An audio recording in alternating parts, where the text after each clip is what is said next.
Buenas tardes a todos. En nombre de la Fundación Federalismo y Libertad, les damos la bienvenida y les agradecemos por acompañarnos esta noche en una nueva actividad pensada para reflexionar y debatir en comunidad. Muchas gracias por acompañarnos en esta actividad muy especial, la presentación del libro No me rompan las pelotas, del diputado nacional Damián Arabia. Un título provocador sin dudas, pero también una invitación directa a reflexionar sobre nuestra realidad cultural, política y generacional. En este evento se enmarca nuestra misión como fundación, generar espacios donde se escuchen voces nuevas, valientes, que se animen a desafiar el status quo y plantear ideas con libertad. Damián Arabia es diputado nacional por la Ciudad de Buenos Aires, dirigente del PRO y una de las voces más representativas de la juventud liberal argentina. Licenciado en Ciencias Sociales y con formación en Gestión Pública. Ha sabido conectar con una generación cansada de lo superficial que exige coherencia, claridad y sentido. El libro fue presentado con gran repercusión en la última Feria del Libro de Buenos Aires y se perfila como una lectura clave para entender el nuevo mapa político y cultural del país. Dicho sea de paso, esta noche los ejemplares están disponibles para venta, así que al final de la charla podrán adquirir el suyo y llevárselo firmado por el autor. Y esta noche tenemos también el agrado de contar con la moderación de Manuel Guisoni, quien será el encargado de guiarnos en esta conversación y de ayudarnos a profundizar en el mensaje del libro. Así que sin más preámbulos, los invito a disfrutar de este momento. Los recibamos con un fuerte aplauso.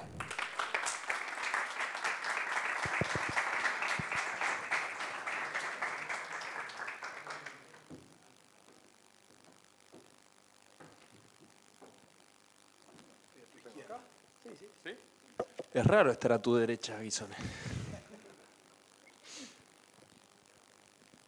Hola Damián, ¿cómo estás? Buenas noches, ¿cómo andás? ¿Cómo Muy andan? bien. Hola a todos, ¿cómo están? Muchas gracias por haber venido. Bueno, yo tengo acá el libro conmigo, tengo unos cuantos machetes que me hice para ir guiándonos en lo que fue... Bueno, cuando me pidieron que presente el libro de Damián, primero que dije que sí inmediatamente, es un amigo de la Fundación. Recién estábamos charlando de que tenemos fotos incluso desde antes de que exista Federalismo y Libertad, así que prácticamente toda nuestra vida adulta defendiendo ideas, promoviendo ideas, y bueno, hoy lo encontramos a él en un cargo muy importante, siendo representante, siendo diputado por la Ciudad de Buenos Aires, diputado nacional. Yo tenía acá para presentarlo, pero ya lo presentó Barbie, así que me voy a saltear esa parte. Pero bueno, vamos al libro. Yo lo que voy a hacer, Damián, si te parece, voy a hacer un breve comentario, les voy a contar qué es lo que he visto yo en el libro y después vamos a charlar un ratito. ¿Te parece?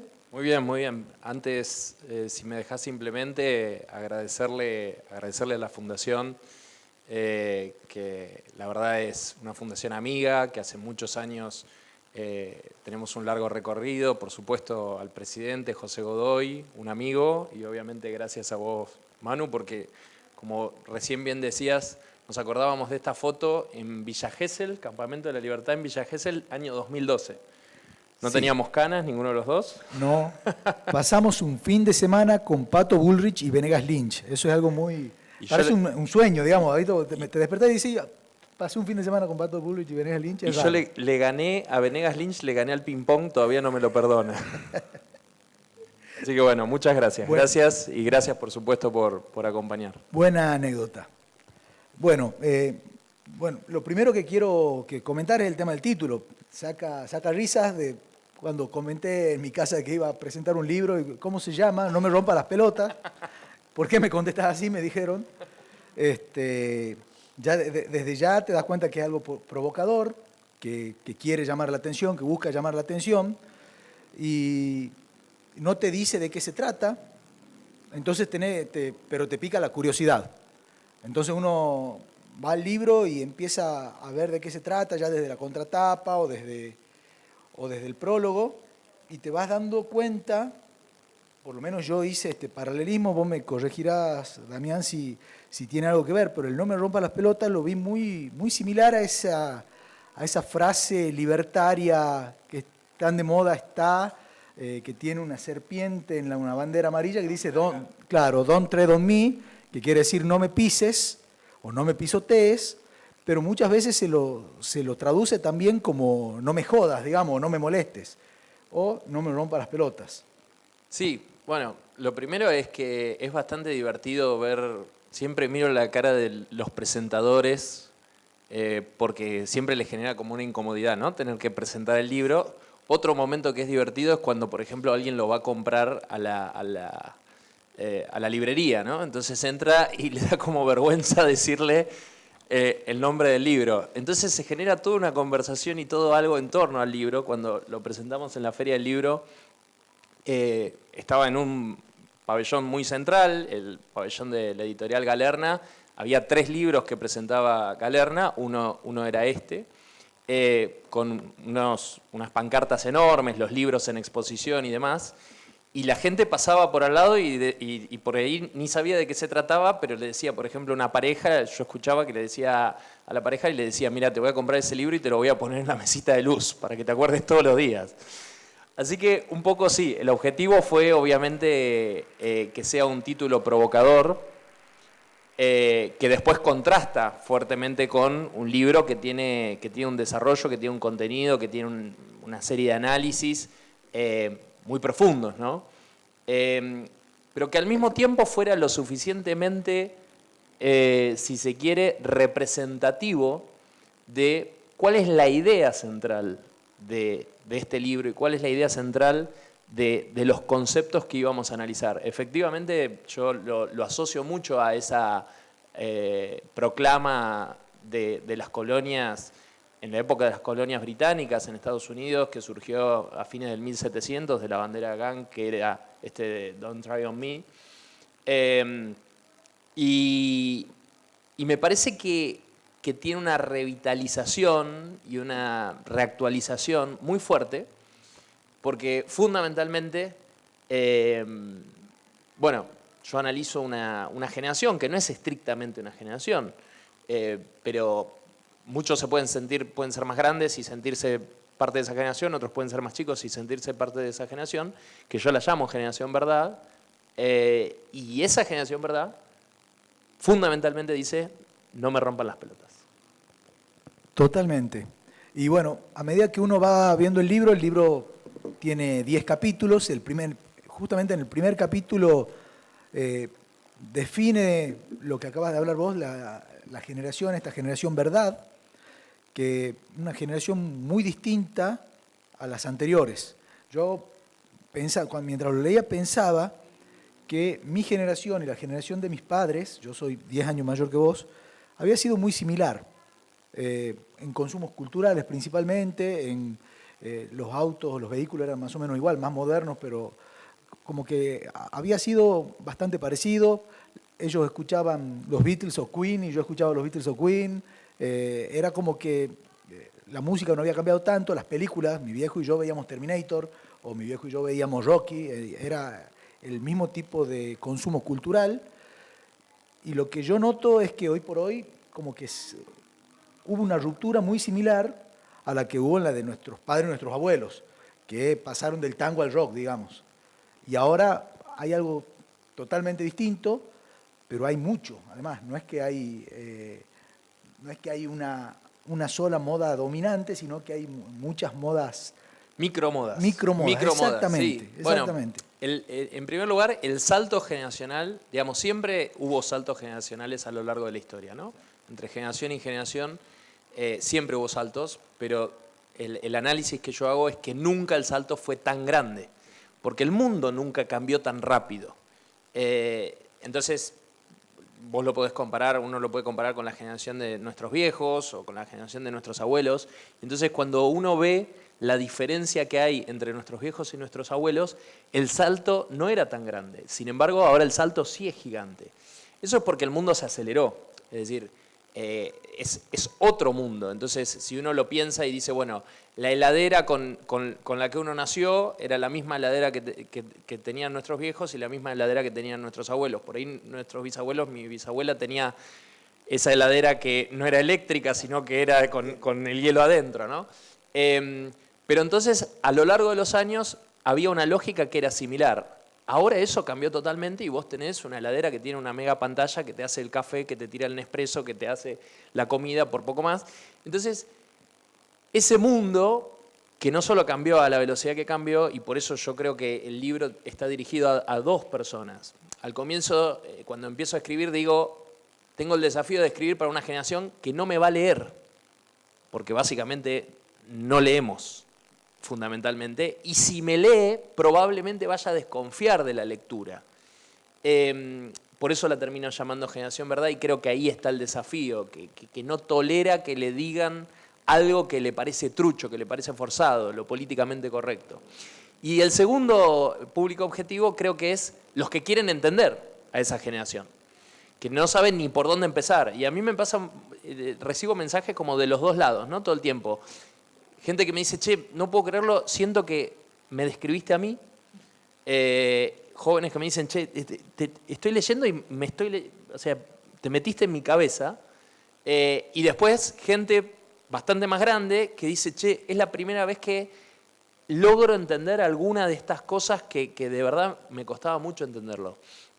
Y esto que vos decías de lo hipersegmentado es clave, porque yo sostengo en un capítulo que el subcapítulo lo llamo Chicken or Pasta. El mundo se ordenaba de la oferta a la demanda. Vos te subís a un avión, chicken or pasta. Y si querés otra cosa, no hay otra cosa, hay chicken or pasta.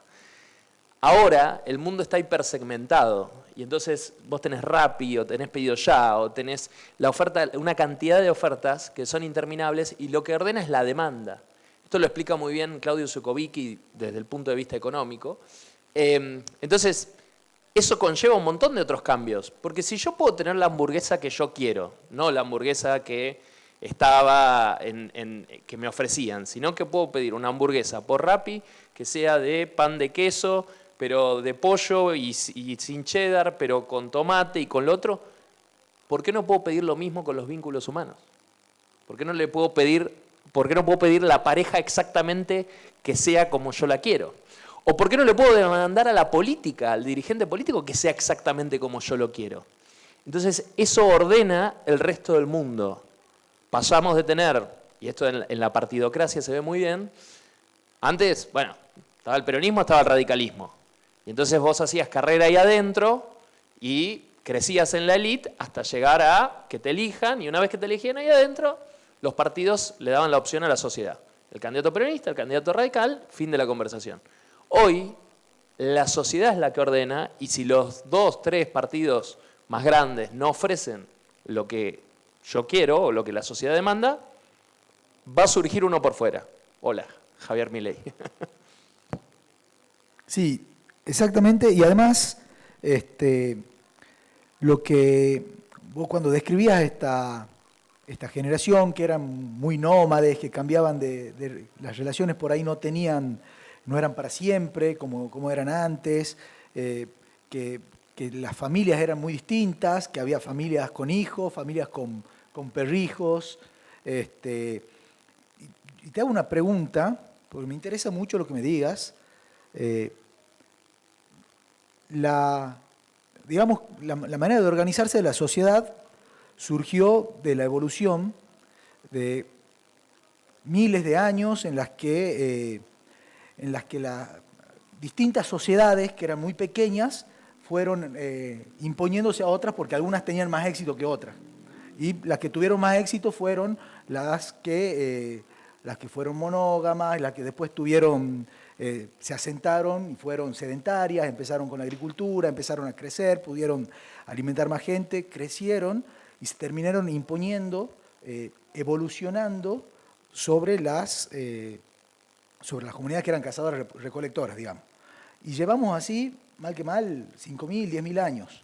Después de que habíamos estado 100.000, 120.000 años siendo cazadores recolectores. Y ahora el cambio, como que parece muy rápido, ¿nos vamos a poder adaptar a esto? ¿qué es lo que va a pasar después, digamos? Bueno, para mí la clave en esto que vos decís es descubrir que la frontera desapareció. Es decir, si uno, por ejemplo, el caso de la pandemia, que yo lo cito mucho, lo hablo mucho, porque yo creo que esta generación, en parte, dice no me rompan las pelotas porque los enloquecieron en la pandemia, los encerraron en la pandemia, y después de mucho tiempo de decirle lo que tenían que pensar, ahí también les decían qué podían salir o qué no podían salir, qué podían hacer. Entonces es hija de la pandemia. Si uno estudia la pandemia, bueno, epidemias hubo a lo largo de la historia de la humanidad, siempre hubo. Lo que pasa es que la velocidad con la que viajó el virus y la velocidad con la que viajó la información nunca había sido tan rápida, porque nunca el mundo había estado tan conectado. Entonces yo me puedo levantar hoy a la mañana, como me levanté, en la ciudad de Buenos Aires, tomarme un avión, llegar a Tucumán, estar presentando el libro y mañana volverme a Buenos Aires. Eso nunca había pasado. En la historia de la humanidad nunca viajamos tanto, ni nunca viajamos tan rápido, ni nunca viajamos tan barato. Y esto es muy importante.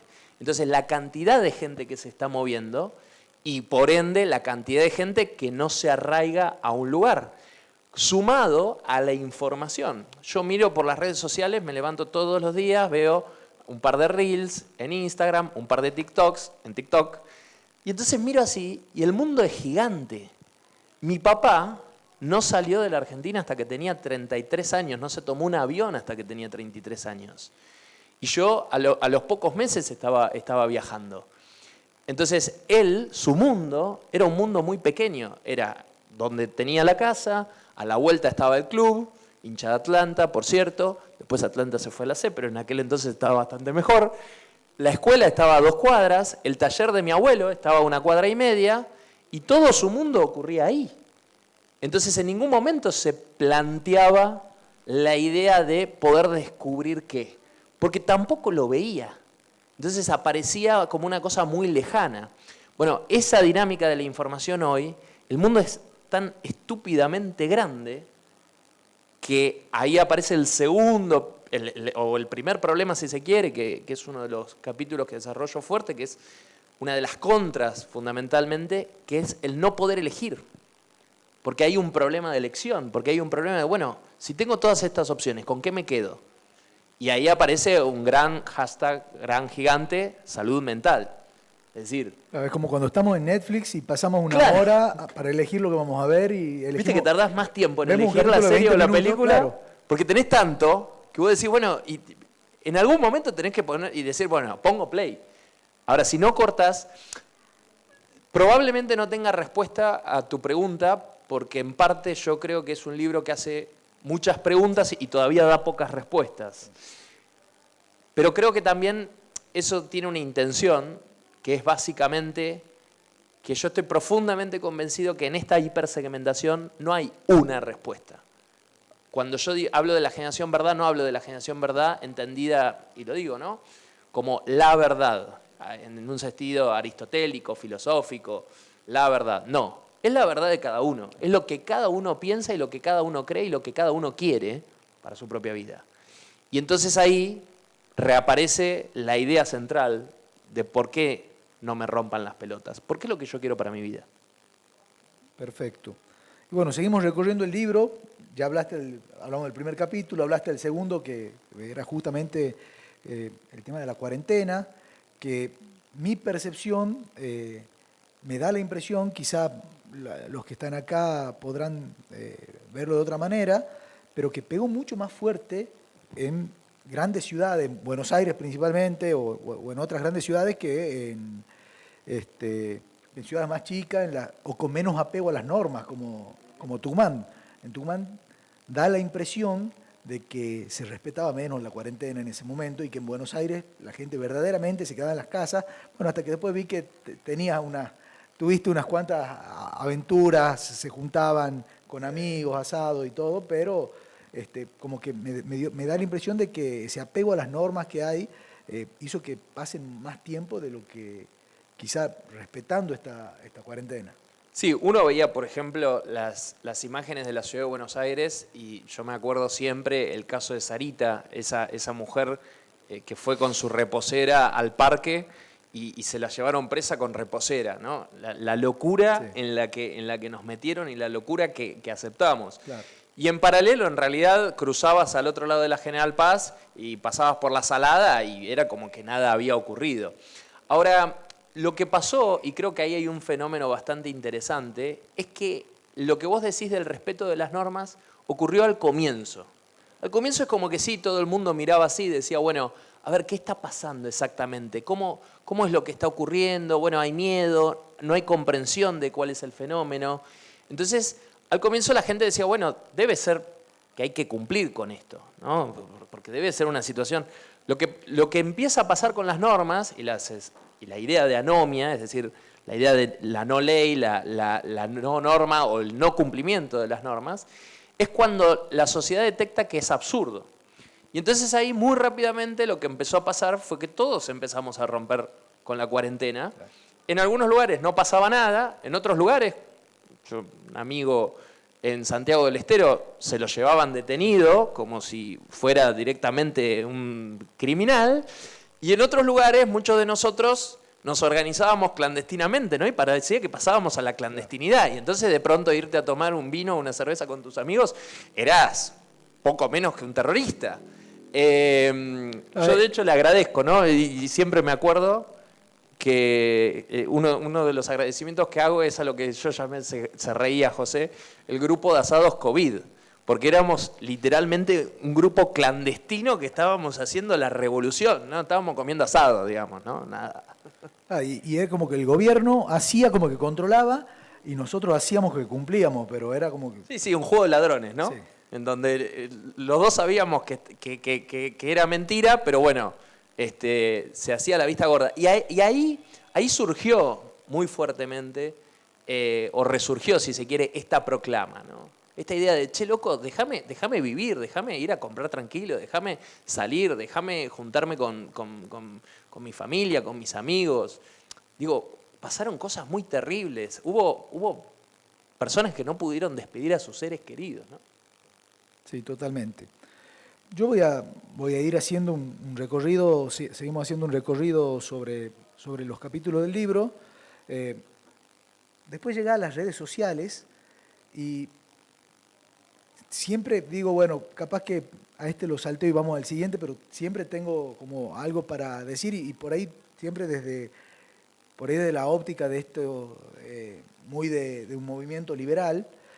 Y es que a mí me da la impresión que en la década de los 2000 los liberales encontraron en Internet un refugio o una manera de encontrarse y de compartir sus ideas, porque en los medios tradicionales habían quedado excluidos, había una hegemonía kirchnerista, progresista también, lo estuvimos hablando, podías no ser kirchnerista, pero no podías ser liberal, digamos.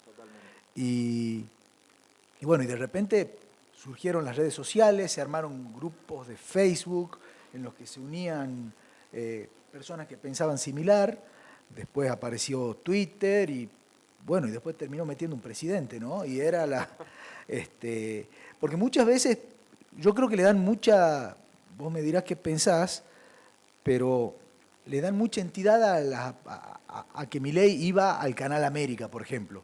Pero primero, me da la impresión que era un tema muy de nicho de Internet y los medios lo terminaron levantando porque ya era evidente que ahí había algo y que no lo podían seguir ocultando. Sí, totalmente. Bueno, a ver, hay varias cosas atravesadas, ¿no? La primera, vamos a la local. Si bien el libro no es sobre la Argentina, obviamente está escrito desde la Argentina y cito algunos ejemplos. Y un caso muy claro y muy nítido, como vos bien decís, es Milei. Yo te doy un dato, por ejemplo. Hace poco yo estaba en Salta y entonces iba por la ruta, y cuando iba por la ruta veía varios carteles que habían quedado de la campaña del 2023. Entonces había un montón de carteles de Massa 2023, montón, por todos lados. Había un montón de carteles de Larreta 2023. ¿Había algún cartel de Bullrich 2023? No había un solo cartel de Milei, ni uno. Nada, ni una pintada, ni un cartel, ni nada. ¿Cuántas veces fue Milei a Salta en la campaña? 0. 0 veces. Sacó más del 50% de los votos. Entonces, ahí está el fenómeno que vos describís, ¿no? Eso que se ve electoralmente en realidad está atravesado en todos los ecosistemas. Y no solo en la Argentina, sino en todas partes del mundo. Lo que pasó básicamente en todas partes del mundo, y te lo vinculo con el capítulo 7 sobre cultura de la cancelación, ¿no? Claro, es que está muy asociado. La cultura de la cancelación fue la toma de las élites de los medios tradicionales de comunicación. Entonces, vos decías algo medio políticamente incorrecto, cancelado. Chau, afuera. No hablabas con la E, afuera. No usabas no sé qué, afuera. Y quedabas cancelado, literalmente. Pero cancelado a niveles de destruir vidas, destruir carreras completas, ¿no? Entonces, yo creo que lo que ocurrió básicamente es que llegó un punto tal en el que la cultura de la cancelación fue tan opresiva que lo que pasó fue que encontramos el sentido común, ni más ni menos de lo que pensábamos, que podemos estar equivocados o no, que podemos estar de acuerdo o no, podemos tener una mirada distinta, pero es lo que pensamos. Y cancelar el pensamiento es imposible, por eso es un oxímoron, ¿no? Cultura de la cancelación, no se puede cancelar la cultura. Encontró un lugar, encontró como el agua una grieta por la cual escurrirse, y fueron las redes sociales. Y eso creció como si fuera un río subterráneo, sin que las élites lo vieran. Las élites, y pienso por ejemplo en Hollywood, ¿no? Yo cito el caso de Ricky Gervais, que a mí me parece divertidísimo. Es un hijo de puta, pero me parece divertidísimo. Y al tipo lo cancelaron por completo. Entonces, y el tipo se animó a ir al corazón de la cultura woke, ¿no? Y la lógica de la cancelación, y fue a la entrega de los Oscars, creo, Golden Globes. de los Golden Globes. Por ejemplo, hace un chiste que está buenísimo. Él dice, hace una serie de chistes, yo enumero algunos, y dice, bueno, íbamos a hacer una sección in memoriam, dice, pero no habían muerto suficientes personas de color, entonces no nos pareció justo. Y claro, y después dice, bueno, es buenísimo que vengan todos acá preocupados a comer cosas veganas en sus limusinas y sus aviones privados. Entonces, mostrar esa contradicción me parece que es lo más interesante, y creo que es lo que pasó en las redes. Es decir, en las redes se empezó a percibir muy fuertemente la idea de la transparencia. Che, mirá, no me mientas porque me doy cuenta. Entonces, prefiero, y yo creo que ahí está el valor de la generación verdad, prefiero que me digas una verdad incómoda a una mentira cómoda, porque me doy cuenta que me estás mintiendo. Y cosas como esas podemos ver un montón de efectos laterales. Por ejemplo, el caso de cuando hubo, no sé si recuerdan, unos incendios en Corrientes en el año 2021-2022, y ni el Estado Nacional, ni el Estado Provincial, ni el Estado Municipal daban ninguna respuesta, y Santi Maratea se puso a juntar dinero. Y terminó juntando 111 millones de pesos, que en aquel entonces era más plata, pero para un Estado no es plata. Ahora, sin embargo, la sociedad percibió que ese influencer, youtuber, instagramer, estaba haciendo algo, y lo estaba haciendo rápido, y estaba dando una respuesta, que es exactamente lo que no hace el Estado. Y en esa dicotomía, en esa velocidad, confió más en un youtuber o en un influencer que en un Estado, ¿no? Sí. Y ¿sabes qué me llama? Hablando de la parte de la cultura de la cancelación, yo lo que pensaba, si bien fue un tema muy de las élites, los jóvenes, la generación verdad, en el año 2018 se subieron muy fuerte a la cultura. Me da la impresión, vos me dirás si lo ves así, me da la impresión de que usaron mucho estas herramientas para cancelar, scratch, ese tipo de cosas, pero que fue esa misma generación, pasó un tiempo y encontró los anticuerpos para luchar o para cancelar esa cultura de la cancelación. Totalmente, se volvió, porque la propia cultura se volvió tan opresiva, claro, que en esa opresión que se convirtió, empezaron a ser víctimas, ¿no? Los mismos que habían promovido esa lógica de la cancelación. Eran todos Robespierre, digamos. Claro, básicamente. Perfecto. Las revoluciones se comen a sus hijos, ¿no? Sí, así es. Después, vos seguís avanzando sobre el mundo del trabajo y hablas mucho de la informalidad. La verdad, había muy interesante cuando hablas de que la informalidad genera un nuevo sistema de precios. Eso me pareció fantástico. Más o menos uno lo dice cuando cuenta, Tucumán es mucho más barato que Buenos Aires, cuando vas a comer, porque acá es todo negro, digamos, básicamente, ¿o no? Entonces vos vas a comer a un restaurante en Buenos Aires y pagás bastante más que acá, y está bastante bien explicado, algo que uno por ahí percibe de manera intuitiva. Sí, ahí hay un estudio que yo cito que es bastante interesante de un sociólogo argentino, Sebastián López Pereira, desde mi punto de vista uno de los tipos que más sabe de consumo, y él tiene un estudio muy interesante que se llama economía dual, ¿no? Entonces, él parte de su análisis explica que parte del problema que tienen hoy los estados, a través de las cifras oficiales, de las estadísticas, inclusive para elaborar políticas, es que no están viendo la mitad de la economía. Venía recién para acá y veía un tuit de una persona que decía, che, estoy en Madrid en este momento, tomando mi avión para volver a Buenos Aires, dice, y está repleto de argentinos. Y dice, y miren lo que son, y mostraba, ¿no?, en unos videos, miren lo que son las cifras, la cantidad de gente, y dice, lo que pasa es que nadie está registrando la cantidad de dinero negro. Dice, nadie está registrando la cantidad de plata que hay en la Argentina fuera del sistema. Esa misma lógica la podés aplicar a, por ejemplo, el consumo.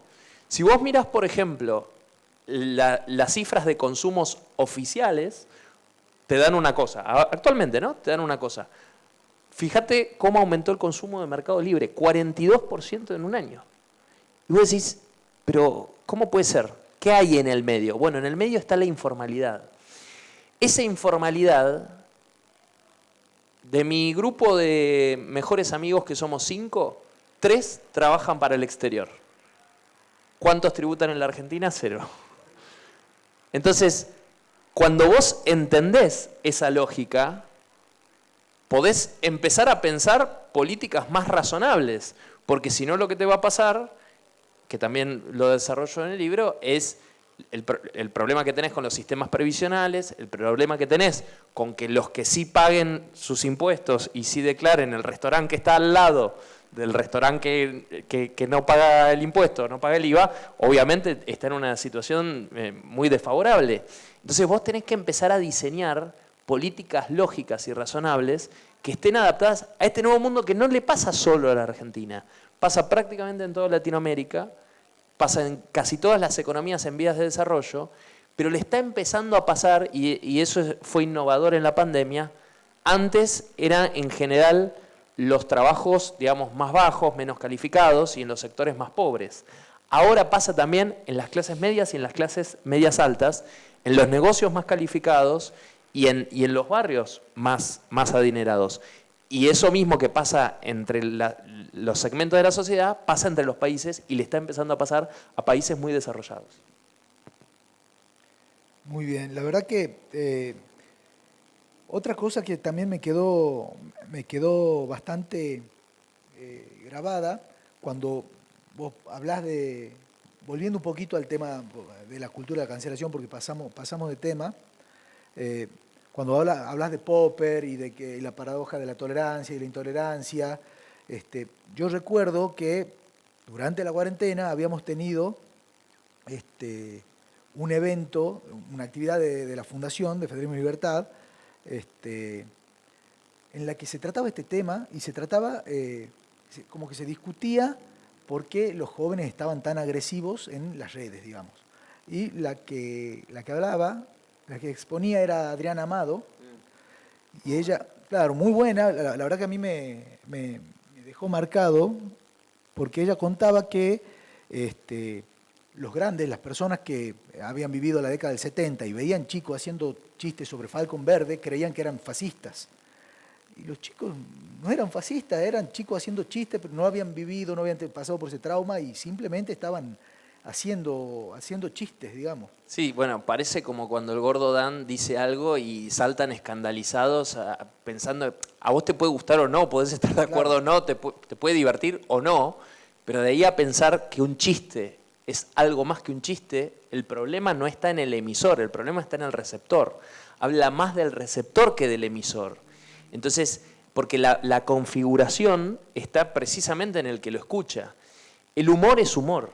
Y no es más que humor. Y el humor tiene que ser ácido y tiene que ser molesto y tiene que meter el dedo en la llaga. Si el humor no ofende, probablemente no sea gracioso. Es muy difícil. Y si uno quiere irse a humores sofisticados, como yo lo cito en el libro, ¿no? Varios chistes que parecen bastante fuertes y agresivos. Y luego pongo quiénes son los autores. Y los autores eran Les Luthiers. Y nadie puede pensar que Les Luthiers es algo brusco o agresivo. No, es una cosa súper sofisticada. Probablemente el grupo de habla hispana que más ha hecho reír a gente en el mundo. Y sin embargo, claro, el humor es ácido. Porque la existencia del humor es así. Por eso el choque que ocurre entre los nativos digitales, la generación verdad, los que nos movemos en las redes. Bueno, a mí me pasa con el título del libro, ¿no? Hay gente que se escandaliza. Mira así, dice, no puede ser. Ahí yo lo cito, a Fontana Rosa, ¿no? Digo, Fontana Rosa tiene una excelente disertación en el Congreso de la Lengua y dice... Me permito leer, porque es citándolo a él. Digo, el genial humorista Roberto Fontana Rosa se preguntó una vez por qué son malas las malas palabras. ¿Qué actitud tienen las malas palabras? ¿Les pegan a las otras palabras? ¿Son malas porque son malas de calidad? O sea, cuando uno las pronuncia se deterioran y se dejan de usar. ¿Tienen actitudes reñidas con la moral? No sé quién las define como malas palabras. Tal vez sean como esos villanos de las viejas películas que nosotros veíamos, que en principio eran buenos, pero que la sociedad los hizo malos. Tal vez nosotros al marginarlas, las hemos derivado en malas palabras. Y yo coincido con esa mirada. Es decir, además, Fontana Rosa decía en ese Congreso de la Lengua algo que a mí me encantaba. Él decía, porque hay palabras que no son reemplazables por otras. Entonces, cuando uno dice la palabra mierda, con la R bien pronunciada, no es lo mismo que decir esto es algo feo. No, una mierda, es una mierda. Y él daba varios de esos ejemplos. Yo lo vivo y lo vibro y me doy cuenta cuando en el Congreso estoy en algún debate acalorado, que además me sube la temperatura rápido. Y claro, y el peso de la palabra es distinto. El peso de la palabra es distinto. Y ahí aparece varios de los debates que vemos hoy, ¿no? Este tema del presidente con el fondo y las formas. Yo escribí hace poco una columna polémica, por cierto, obviamente, para no perder la costumbre, en el cual explicaba un poco esta diferencia entre el fondo y las formas. Y no significa, y ahí creo que es la clave, no significa que uno tenga que forzar nada. Lo que uno tiene que ser es genuino. Es decir, hablar como habla. Y si vos usás una determinada palabra, usás esa palabra. Y si usás otra, usás otra. Y eso quedó muy claro en la campaña 2023, ¿no? Lo importante de ser genuino. La verdad. El candidato que parecía más coacheado, que parecía que no estaba siendo él mismo cuando lo estaban filmando, fue el que peor le fue, a pesar que fue el que más invirtió. Y es que era bastante poco creíble que el tipo le sostuviera en la tabla de surf, pobre hombre, ¿viste? Por lo menos que oculten las manitos. Sí, no, pero si uno lo mira objetivamente, probablemente por lo menos lo que parecía más genuino, le ganó a lo que parecía un poco menos genuino y a lo que claramente no era genuino, ¿no? Porque hay algo de esta idea de la transparencia, de la verdad, del decime lo que pensás. Sé cómo sos, vení acá, usá tus palabras, decí lo que crees, lo que querés, pero no me mientas, porque me doy cuenta. Es una generación muy refractaria a esta cosa de lo acartonado, de lo políticamente correcto, y ahí aparece de vuelta, ¿no? La cultura de la cancelación como un elemento central a ser como derrotado por esta generación. Y bueno, yo creo que ya es hora de hablar más de política. Y pensando, hablabas de la pérdida de las identidades políticas, digamos, o ideológicas, como ya los padres ya no eran, los hijos no profesaban las mismas ideas políticas de los padres, pero ya ni siquiera los hijos se rebelaban de manera refractaria. Vos en la década del 50, después tenías un hijo y tu hijo te salía hippie. Y después el hijo de los hippies, me acuerdo de la serie de Family Ties, que eran dos hippies que tenían un hijo fanático de Reagan, que era Michael J. Fox. No sé si la viste. Y bueno, y después otra vez fanático de Clinton y hoy por hoy, pero hoy no sabes por dónde te van a salir, digamos. Y también vuelvo a ser autorreferencial con la fundación, pero me acuerdo, en 2014 vino Jorge Jacobe Padre y dio una exposición muy buena, tan conceptual, que también fue una cosa que me quedó grabada, siempre lo hablamos con José Guillermo, y es que él nos decía, hoy por hoy, año 2014, 5%, si no me equivoco los números, pero algo así como 5% de las personas, de los jóvenes hoy, se identifican como radicales. Y peronistas solo 30%, y vos decís, 2014 todavía era, el peronismo estaba fuerte, el kirchnerismo estaba fuerte, todo, y en los análisis que veían, ya se estaban perdiendo. Y después la gran mayoría era que no tenían alguna identidad política definida, que elegían a un político para un tema y a otro político por otro. Podías elegir para diputado a gente de un partido y para alcalde, para intendente a alguien de otro partido, digamos. Bueno, porque lo que pasa ahí es que en la pérdida del... uno de los capítulos habla sobre el fin de los espacios de pertenencia y la pérdida de las identidades, ¿no? Es decir, vuelvo al ejemplo de mi viejo. Mi viejo vivía en una determinada cuadra con determinadas características, la iglesia estaba ahí, la escuela estaba ahí, el barrio estaba ahí, y entonces todo el barrio se constituía de una manera. Entonces vos ya sabías que la gente de ese barrio tenía determinadas características sociales, culturales, económicas, y que votaban de una determinada manera. Y que entonces, por ejemplo, estaba, bueno, este barrio va a ganar el peronismo, o va a ganar el radicalismo, o va a salir así el voto, o va a salir así el voto. Esas identidades no existen más. ¿Por qué no existen más? Primero porque se destruyeron los espacios de pertenencia tradicionales. Es decir, la idea de las iglesias, la idea de las escuelas, desde el sentido de esta es mi escuela. Uno ve que ahora, viste, haces 2 años en una, 3 años en otra, 1 año en otra. Entonces, y por ahí fuiste a una pública, una privada, una parroquial, y después la universidad, y la universidad puede ser pública, privada, el coso, o lo haces afuera, o viajas a Buenos Aires o a Córdoba, o a Tucumán. Entonces, de pronto hay una destrucción de los espacios de pertenencia. Y al destruirse los espacios de pertenencia se destruyen las identidades. Uno de los análisis que yo hago fue, por ejemplo, el voto negro en Estados Unidos. En la campaña de Trump contra Obama en el 2000. Obama contra McCain primero. Claro, Obama contra McCain es el 95%, ¿no?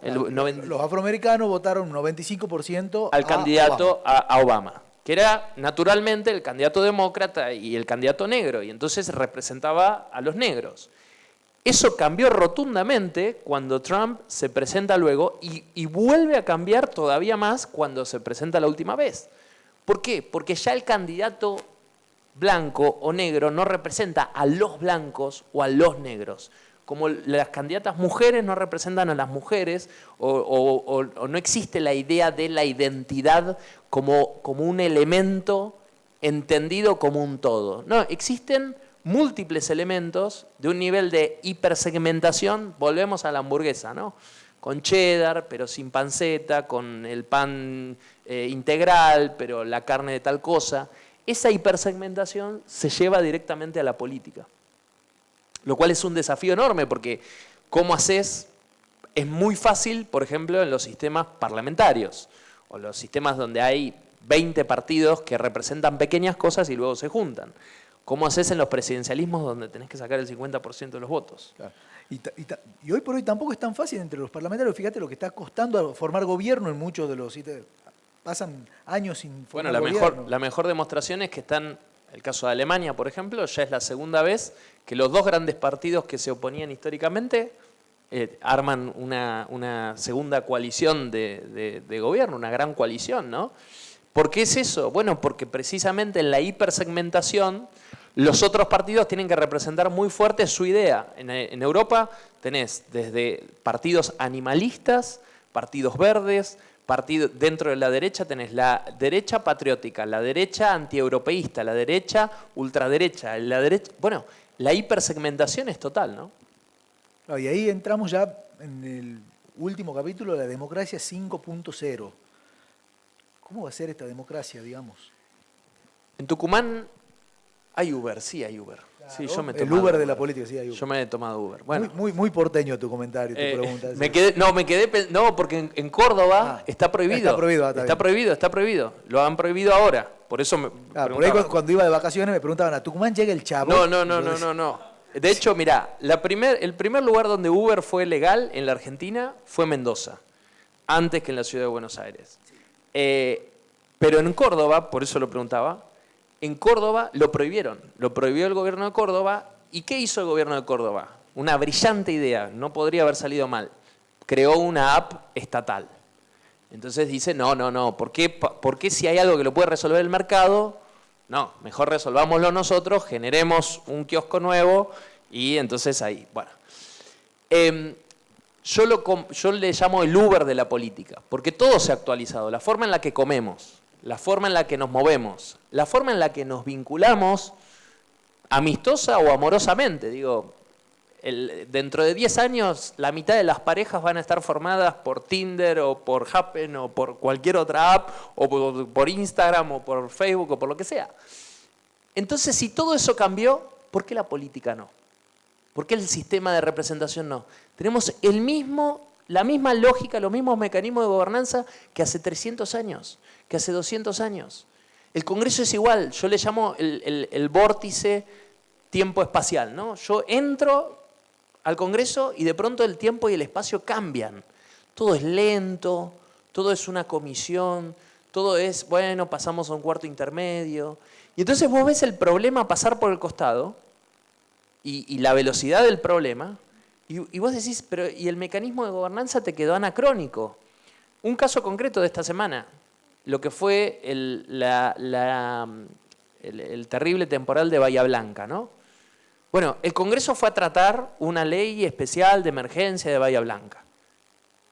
3 días después de que fue la situación, el Gobierno Nacional saca una emergencia y destina unos fondos y va y pone la plata y fin. El Congreso esta semana sigue tratando la ley de emergencia. Y entonces vos decís, ¿cómo puede ser? Bueno, en algún momento, que no sé cómo, a la política le va a llegar su Uber. Al sistema de representación le va a llegar su Uber y al sistema, los mecanismos de gobierno le van a llegar su Uber. Y lo que no tenemos que hacer, desde mi punto de vista, es tratar de impedir, no tenemos que transformarnos en los taxistas de la política, porque nos van a llevar puestos. Es decir, algo va a surgir y ese algo que surja nos va a llevar puestos si le queremos hacer frente. Es como una ola gigante que viene y vos decís, no, paren la ola. No, flaco, la ola viene igual. Es decir, ahora, si nosotros somos capaces de entender esto, de plantearlo, ninguna empresa privada de ninguna índole no tiene métricas, no tiene eficiencia, eficacia. La fundación, si un proyecto no se anota gente, no va nadie, bueno, probablemente discontinúen ese proyecto. El Congreso no lo medimos, no importa. Yo voy, presento proyectos, a nadie le importa, salen los proyectos, no salen los proyectos, se vota, no se vota, aprobado, no aprobado, cómo impacta, cómo no impacta, presupuesto, partida presupuestaria. Y no hay ningún mecanismo que mida eso. Entonces, a mí me parece, y terminando la idea, me parece que hay una punta de ovillo en la participación con mecanismos de la tecnología. Entonces, pensar en que, por ejemplo, haya algunas cosas que uno pueda someter, que uno pueda poner a votación, que uno pueda decir, bueno, a ver, ¿qué se opina de esto? Y que los que quieran participar, los ciudadanos que quieran participar, participen, y que el proceso de toma de decisiones tenga más que ver con esa participación que con un grupo de señores y señoras encerrados en un cuarto en que nadie entiende bien qué están haciendo. Ya tengo dos cositas para terminar, pero de esto me quedó. Yo usualmente, por defecto, soy optimista tecnológico, digamos. Soy todo lo contrario a los luditas, los que creen que los avances tecnológicos pueden traen caos, ese tipo de cosas. Pero esto, aplicado a la política, por ahí me preocupa que ese optimismo de creer que se pueden solucionar todos los problemas haga que dejemos de preocuparnos por ponerle límites al gobierno o al Estado, digamos. El gobierno de repente tiene la inteligencia artificial, ahí contaba en el libro de que había candidatos de inteligencia artificial. Candidatos de IA, claro, una cosa, alcaldes en una comuna en Japón, claro, el vicealcalde, algo sacó 4.500 votos, un vicealcalde en Gran Bretaña y uno que dijo, bueno, yo me presento yo, pero le voy a hacer caso a la IA, y puso la plataforma abierta, ¿no? Sí, sí. Bueno, esa es una preocupación que me queda. Espero que lo podamos manejar bien en el futuro cercano nomás. Y bueno, lo que me queda es algo que surgió de lo que charlábamos antes de venir. Vos no decís en ningún momento que la generación Verdad sea una generación liberal, ni mucho menos, ni que vaya a votar de alguna determinada manera. Pero lo que yo interpreto después de leer el libro es que me da la impresión de que es una generación que puede estar más permeable a ciertas ideas y que si de alguna manera, a ciertas ideas que son ideas liberales, básicamente, es la generación que no quiere que la molesten, la generación que se preocupa o se asusta cuando, como decía Reagan, que las palabras que más miedo daban en su idioma era soy del gobierno y vengo a ayudarte, y que es una generación que le tiene desconfianza, pero bueno, hay que encontrar el vehículo, que bueno, en Argentina lo encontramos, en algunos otros países no, pero no sé si vos lo viste de esa manera también. Sí, absolutamente. Yo creo que, bueno, un amigo de muchos de nosotros, que es un escritor bestseller de Chile, pero de Hispanoamérica, que es Axel Kaiser, me hace la recomendación del libro y dice, un libro dinámico y entretenido con tesis categóricas que reflejan la cosmovisión de las nuevas generaciones de clara impronta individualista. Y me parece que él resuelve ahí la respuesta a tu pregunta o a tu comentario, que es, yo creo que esta generación claramente se centra en el individuo y eso me parece positivo. Me parece positivo porque entonces el no me rompan las pelotas es un grito de ese individuo que dice, che, yo quiero hacer mi vida y la quiero hacer como yo la quiero hacer, combinada como yo la quiero hacer, y no quiero que nadie me diga cómo mientras que no joda a otro, cómo la tengo que vivir. Entonces, creo que lo que vamos a ver en el mundo, probablemente como respuesta a estos 20, 30, 15 años de esta cultura de la opresión, va a ser una contracara, una contracultura del no me rompan las pelotas, independientemente de los procesos políticos. Es decir, hoy está un tipo que parece representar bastante bien eso, como es Javier, pero independientemente de Javier, yo creo que esta generación va a ser de esta manera a lo largo de los años y de sus vidas, y va a tender a votar de esta manera.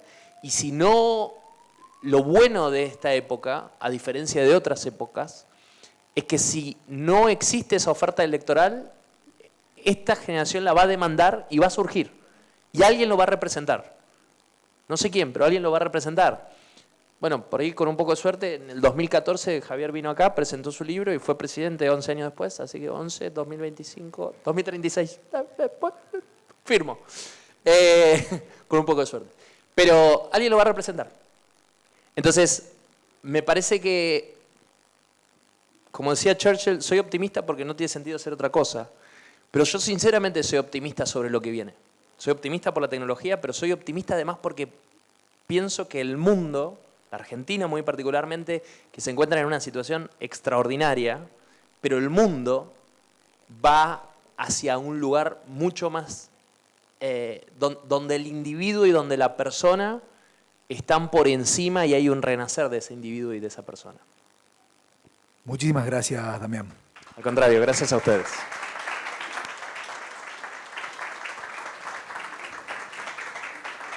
Y con gusto veo desde acá que se venden los libros ahí atrás, que está la librería.